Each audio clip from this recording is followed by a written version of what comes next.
నీ అవ్వ బర్రెపాలు బాగా తాగి తాగి బలిసిందానే ఎట్లా చూస్తావు నిన్నే అవురా నరిగా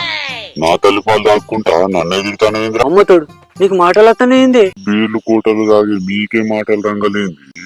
స్వచ్ఛమైన తల్లిపాలు తాగి ప్రకృతి వల్ల దొరికిన గడ్డిని తినుకుంటూ బతుకుతాను మాకు మాటలు వస్తే తప్పేంద్రా నువ్వేంది అవుతలేవు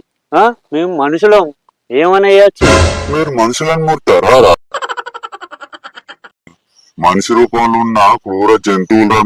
మీరు మనుషులు ఎందుకయ్యారా నీ అవ్వ నన్నే అంటావా నీ గడ్డే పో అయ్యవారా ఎగిరి వెనుక ఓడితే ముంగటికెళ్ళాలి బిడ్డ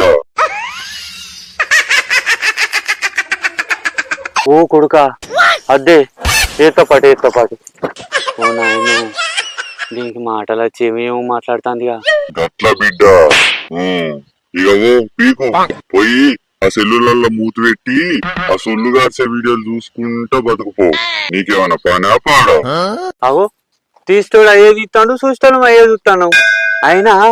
ఈ ముచ్చట్లన్నీ నీకెట్లా తెలిసే నువ్వేమైనా చూస్తానవేంది నీ అసంటి గాడిద ఇవ్వడం మొన్న ఫుల్ సౌండ్ పెట్టుకొని విన్నాడ్రా ఆడెంత కరువులు ఉన్నాడంటే కరువుకే కరువు వచ్చేంత కరువులు ఉన్నారా ఏం మనుషులరా మీరు ఏం చూస్తారు ఏం అలవాట్లు అవి ఓ అవ్వా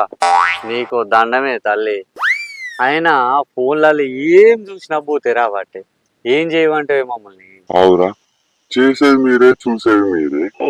మళ్ళీ ఇది చాలదన్నట్టు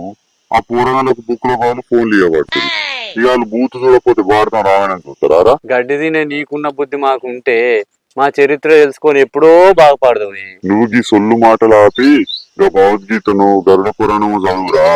అసలు జన్మ అంటే ఏంటో తెలుస్తుంది గా మంచి పుస్తకం చదువు నాతోనే అవుతుంది నువ్వు భలే ఉన్నావు మాటలు నరుకుమంటే ఇల్లు పెంకలు లేచిపోయేటట్టు నరుకుతా గానీ గీ మంచి పుస్తకాలు చదువు నాతో కాదు అసలు పీకి నుంచి సపరేక ఏమో వచ్చి నాతో నేతలో పడతాడు